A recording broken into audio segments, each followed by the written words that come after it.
Hey, it's Lynn Galadner, and this is the Make Meaning podcast. I'm founder of the Your People marketing and PR agency, and I lead the Make Meaning movement, a platform that helps purpose-driven visionaries and leaders do business with meaning. On this podcast, you'll hear stories of how people dare to take chances to live the life they want, with meaningful work and purposeful days. There are many ways to fill your life with meaning. Join us at makemeaning.org to learn more. Now, on to the show.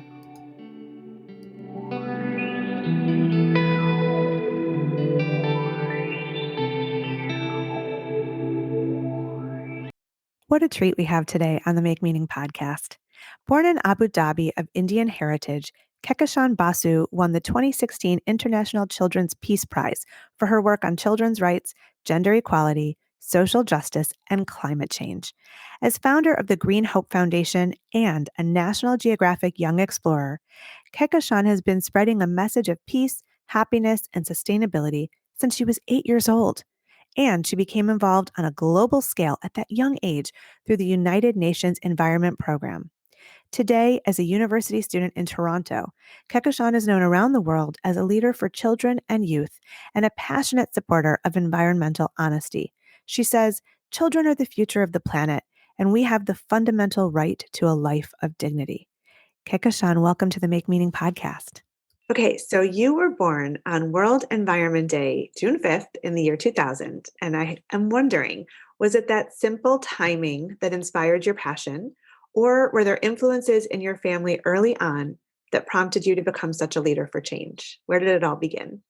Well, my birthday definitely did play a role in my becoming an eco warrior. And that made me always think that, I was preordained to become an eco warrior. But I grew up knowing that sustainable living was normal, that taking care of our planet and our society was something that just came naturally to everyone because that was how I saw my parents and my grandparents living.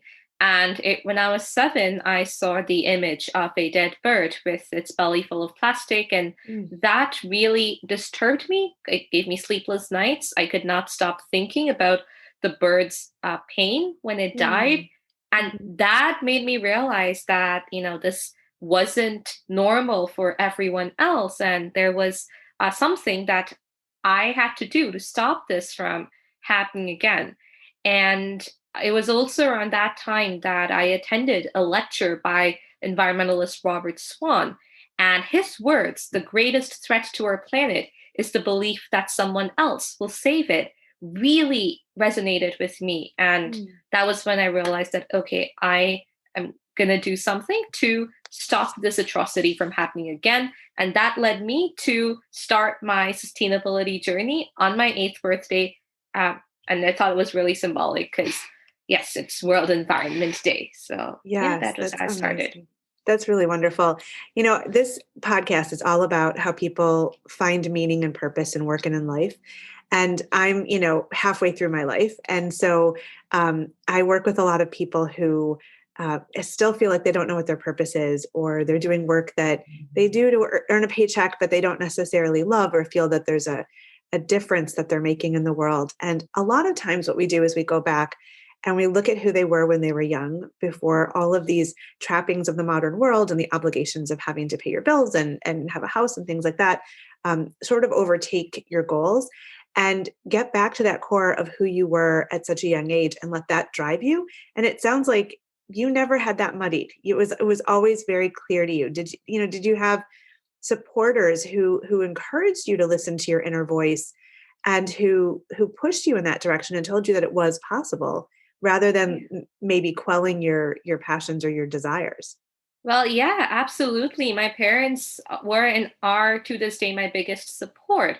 And they're the ones who always told me to follow my dreams and follow my passion and to do what I loved doing. And if there was something that I didn't want to do, they told me to not do that because I would not be giving my 100% to that. It would not be fair to me. It would not be fair to the other people or the thing that I was focusing on. So, yeah, it was always important for me to follow my passion. And that is exactly what I did. And my parents supported me throughout, and they continue to work with me to this day.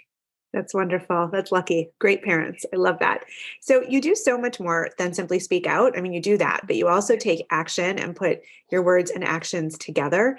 So I know as a child you planted trees and you brought young people together to collect and recycle waste. What has been the impact of both speaking out and standing up for what you believe? I think that it has been able to create positive change globally. I think that there are so many more people now who are adopting sustainable living as a way of life, and especially for children and young people who are taking it upon themselves to go out and try to solve the local challenges that their communities face. And yes, we started with just tree plantings, and that was for me. But when I started Green Hope, as it was we work on all aspects of sustainability. So and localizing the challenges and the solutions and the sustainable development goals. So in different parts of the world, there's positive impact, yes, but the impact looks different. So, for example, whether that is trying to distribute sanitation kits to address the taboos that surround menstruation and sanitary napkins in Bangladesh, or whether that is trying to green a desert in a desert country.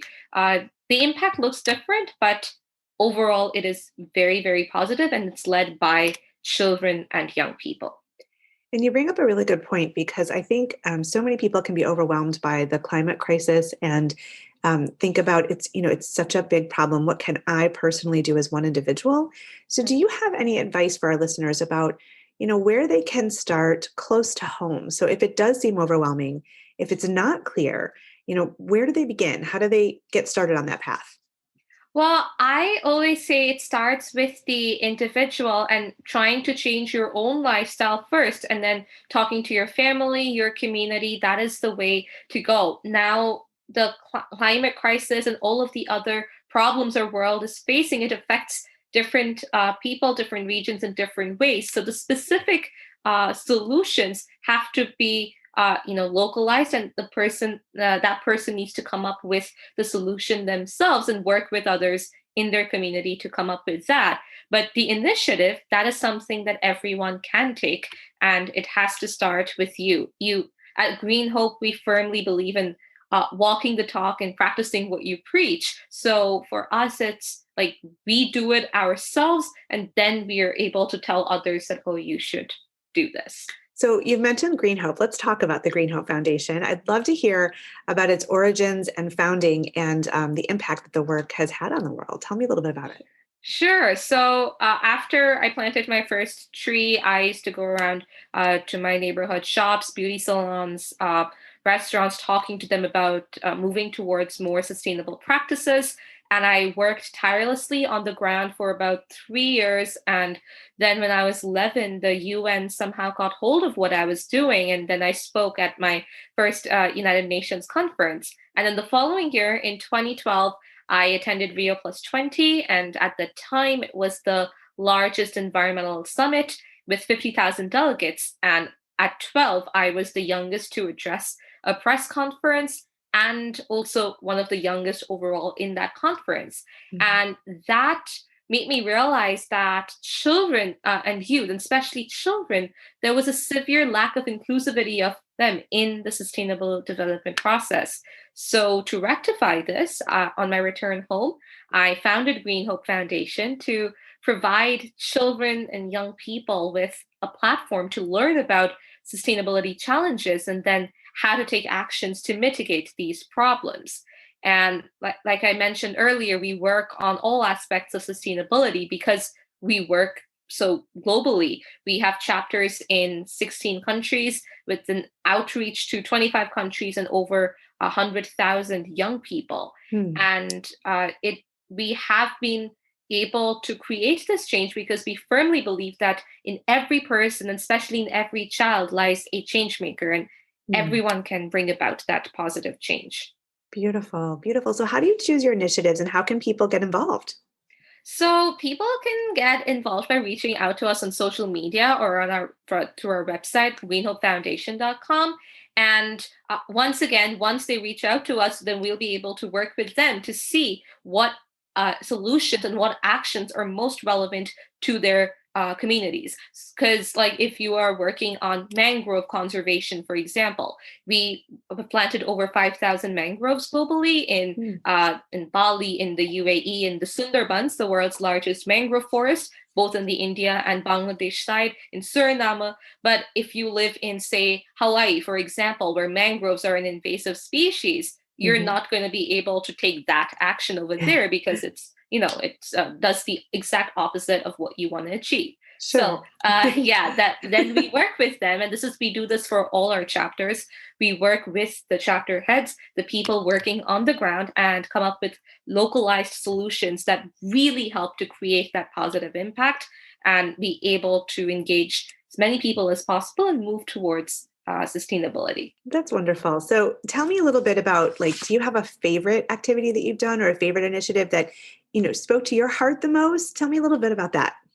Well, I have so many. I think I love all of them. I guess at the ground level, like in the field, tree planting or mangrove planting is probably my favorite. Mhm. It really helps me to connect with nature, and especially during this pandemic when for so long I couldn't do that. And finally, I was able to do that once lockdown restrictions had eased slightly. I was very happy to be able to do that Mhm. once again. And in general, I think being able to work with the children, I think that's my favorite because of their uninhibited mindsets that allows them to look at our world's problems in such a simple way, and also come up with such simple solutions, and really makes you wonder that I think if we did that, definitely we could bring about change, and specifically children in the marginalized communities whom we work with, whether it's the Syrian refugee children or the Rohingya refugee children, or children of prisoners in Kenya or Nepal,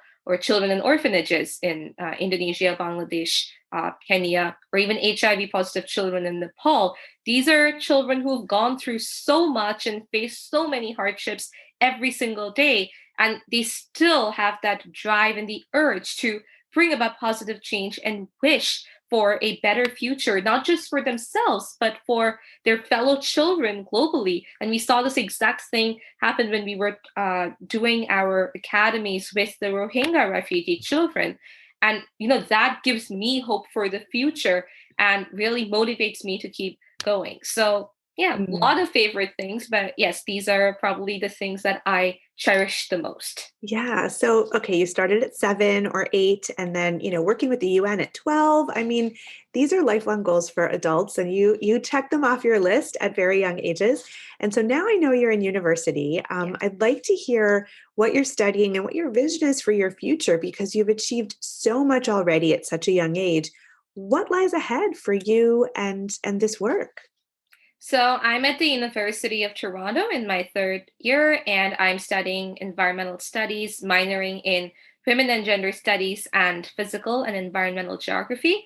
And as you can understand, it's very related to my work Yes. and my passion. So for me, the future for me and Green Hope, I would say, because that is like my baby. So Yes. it's all intertwined. Uh, we want Green Hope to be there in every single country of the world and have every single person involved, not just tokenistically, but as truly adopting sustainable living as a way of life. So that is our ultimate goal. Okay. And that is where I see uh, things going. And I want, more specifically, I would want education for sustainable development to be in all school curriculums. That is something Green Hope does work on.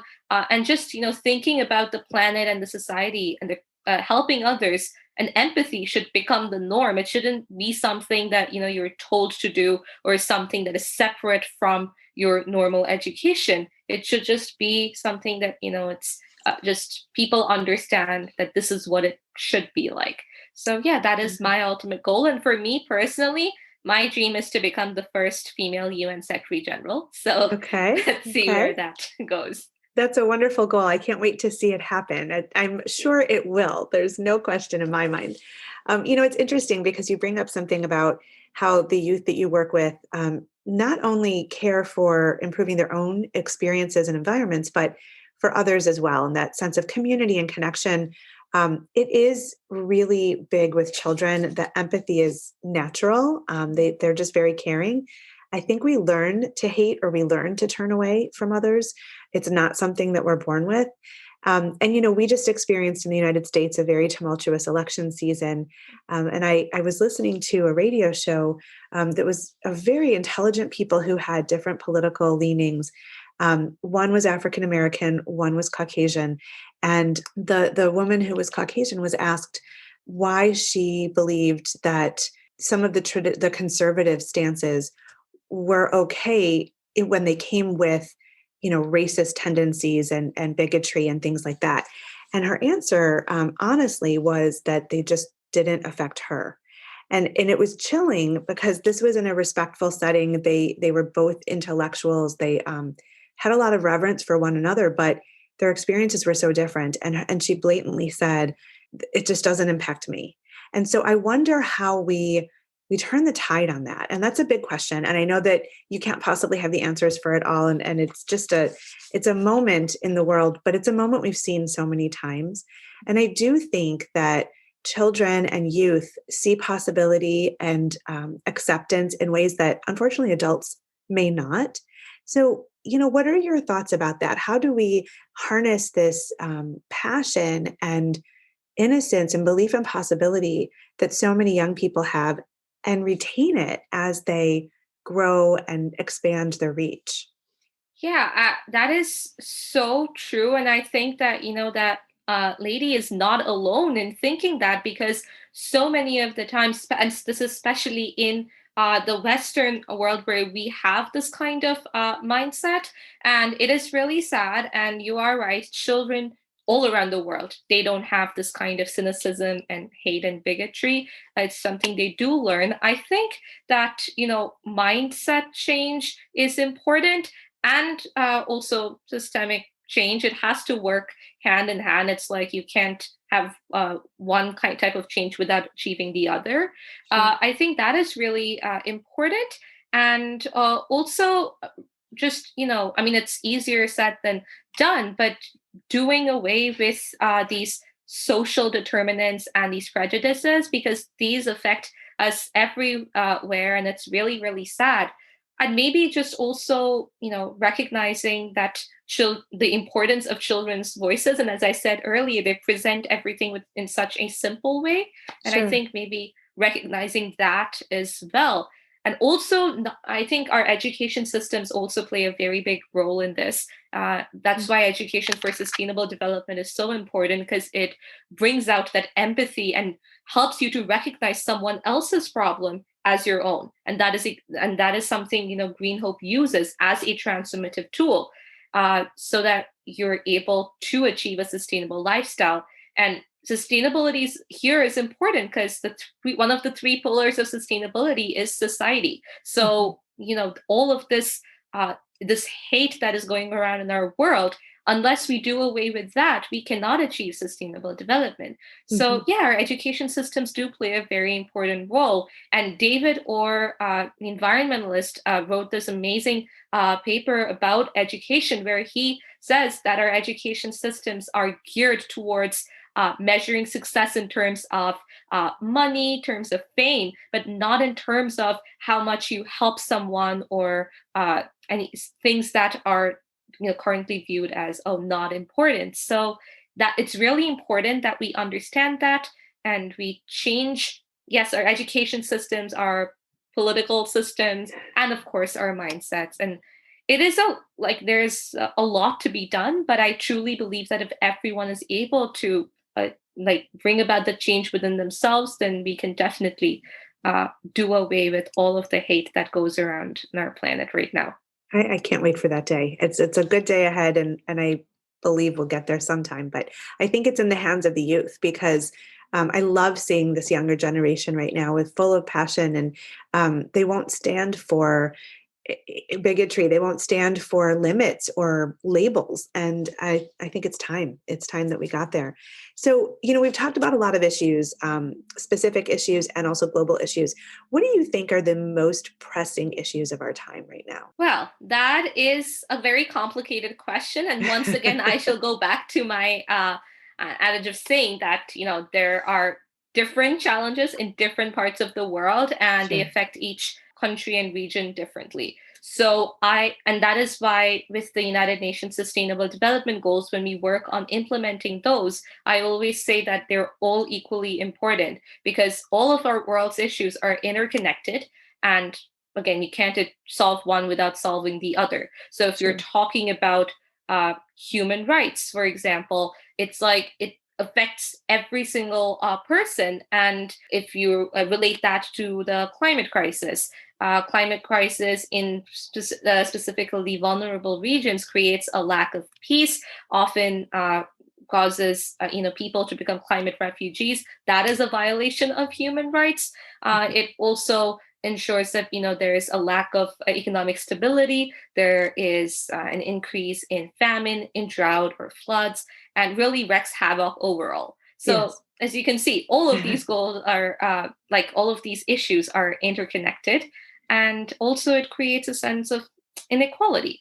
And it's really really horrible, all of these, but they are all interconnected. Sure. So yeah, So so my just answer is that they're all equally important, and to just separate them out and say that I'm only working on this and only this is important would be a grave mistake, because then you're ignoring all of the other intersections that are present there. And only once you recognize that will you truly be able to achieve sustainability. And so maybe the first step is really understanding the interconnectedness of everything and everyone. Once you Mm, see that, then every little step that you take to chip away at the issues will help all of them. And so I guess that harmony is really important, and it's a starting place. Just right here in our own neighborhoods, and then take it on from there. So on this show, we talk about how people find meaning and purpose and live and work with that in mind. And I always ask my guests what permission slip they would write to our listeners. So, giving yourself permission to go in pursuit of your purpose and then put it to work for you. So, I wonder if you have any advice that you would like to leave our listeners with, a permission slip you would write to give to themselves, so that they could live with meaning and work with purpose. I think it's really important to ask yourselves, what have I done to help my planet and help my community? And your conscience will give you the answer, and that will prompt you to go out there, create positive change, because really it has to come from within. And, uh, if you have honesty, if you have hard work, if you have positivity, and of course, if you have your passion and empathy, that will really help you and aid you in realizing a more just, a more peaceful, and sustainable world. Lovely. So we will add in the show notes all the links to find you and the Green Hope Foundation. I implore our listeners to connect and to help in any way that they can. Thank you so much for being a guest on the Make Meaning podcast. Thank you so much. It was my pleasure. Thanks for listening to the Make Meaning podcast with Lynn Galadner. You can find us wherever you listen to your favorite podcasts. If you like what you've heard here, join us over at makemeaning.org to discover how you can add more meaning to your life. And hey, if you like our conversations, please subscribe and share this episode with the meaningful people in your world.